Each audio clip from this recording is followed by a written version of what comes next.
Cette troisième saison est-elle celle des amours pour Astrid? Sarah Mortensen, si est-il la découverte du sentiment amoureux? Si est-il compliqué, elle essaie d'abord de comprendre comment ça fonctionne. Elle va être submergée par des émotions qu'elle n'avait jamais ressenties avant. Sa formation pour devenir officier de police judiciaire fait aussi remonter des souvenirs pesants. Oui, elle a dû quitter l'école parce que c'était trop difficile à gérer. Je profite pour faire un aparté, les établissements scolaires ne sont pas assez inclusifs à mon goût avec les personnes neuroatypiques. Les classes spéciales ont le mérite d'exister, mais ce sont des fourre-tout. Vous êtes très engagé sur le sujet? J'en apprends tous les jours. J'ai été sensibilisé à l'autisme très jeune.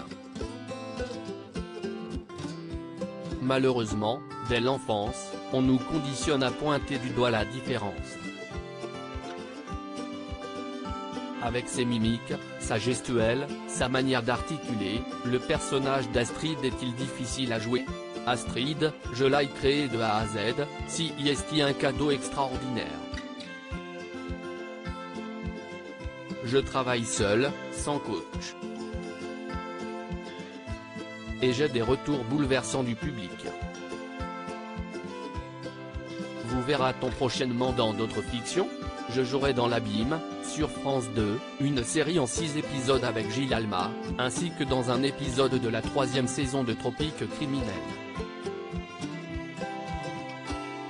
Et dans Le Sentier des Loups, un unitaire pour TF1 dans lequel j'interprète une militaire aux côtés de Philippe Bas.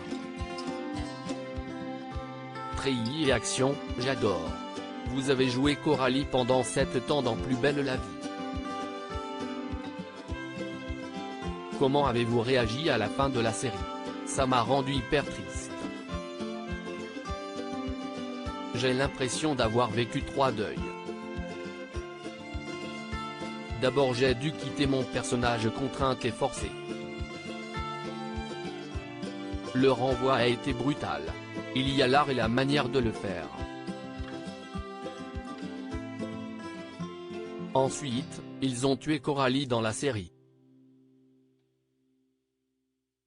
Et maintenant, Plus belle la vie s'arrête.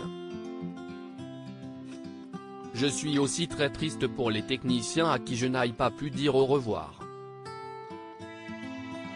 Mais j'ai tout de même un sentiment de reconnaissance parce que si est une merveilleuse école d'acting. Avez-vous des projets avec Bruce Tessor, que vous avez rencontré sur le feuilleton et qui, d'après les rumeurs, est le père de votre fils? Alors ça, si est la magie d'Internet. Je n'ai jamais dit nulle part que Bruce Tessor était le père de mon fils parce qu'il ne l'est pas. Ce sont des personnes mal informées qui ont répandu cette rumeur. Je ne donnerai jamais le nom du père de mon fils car il s'agit de ma vie privée. Je n'ai aucun projet en commun avec Bruce Tessor et nous n'avons jamais habité ensemble.